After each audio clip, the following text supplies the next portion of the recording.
This clip is brought to you by SaveWithConrad.com.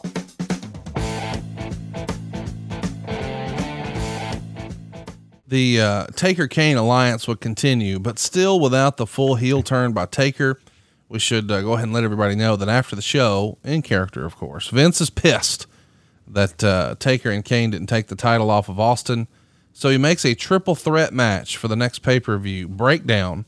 And it's announced that Taker and Kane can only pin Austin, but Austin can pin either.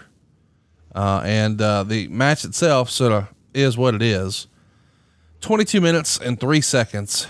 Meltzer would write, there was no winner in the main event, but one loser, Steve Austin against Undertaker and Kane in 22:03. The big spot came when Austin hit Kane with a chair, but Taker hit Austin with a chair and went to pin him, but Kane saved Austin. Then Kane went to pin Austin. Undertaker saved Austin. Taker and Kane start fighting, and Austin even helps Kane double on Undertaker. Finally, Austin tries a stunner on Kane, who blocks it, shoves Austin into the high kick of Undertaker, and both guys choke slam Austin and pin him at the same time. And then Vince gets the belt and runs away, jumping into a limo with the motor running. 2 1/4 stars. I mean, I guess in theory, the idea is we've got to find a way to get the belt off of Austin, but in hindsight, was this the best creative we ever had? No, but it was fun.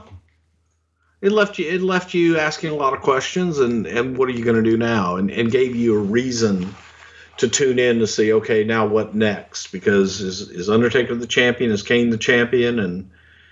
Or is Mr. McMahon the champion? Do you feel like that's a pay-per-view finish or more of a TV finish? Like in my head, I feel like depends on where, but see, it really depends on where you're at. And you look back at television and pay-per-views versus old school television and pay-per-views. When I say old school television and pay-per-views, let's go back to the 70s and 80s where most of our audience probably wasn't even born yet. And the idea was you get your talent over on television in squash matches, and then you go to the live event. And at the live event, you do a hot finish to bring people back the next week to the live event.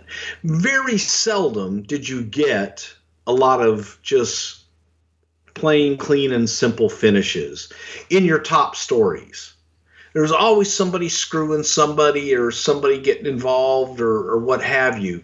So it's a little different philosophy in how you want to look at things. I think that if there's a good story, and especially for a pay-per-view to pay-per-view, yeah, man, if you do a screwy finish and you bring it back the next pay-per-view and you give them a finish, then eventually you got to give people a finish. I think if you give a finish every single time, then it kind of gets boring. Right. Yeah, I could see that. You're breaking up the monotony, but I don't know. It does feel like a bit of a paradigm shift. Does it take Vince a while to come around to this sort of storytelling on pay-per-view? Historically, the TVs have been full of gaga and story, but the pay-per-views, hey man, this is the final resolution.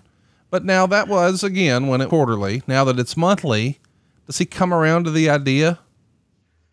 Yeah, times are changing. And, with times changing, it becomes, you got to adapt to them. And maybe you don't, it wasn't hurting business. Right.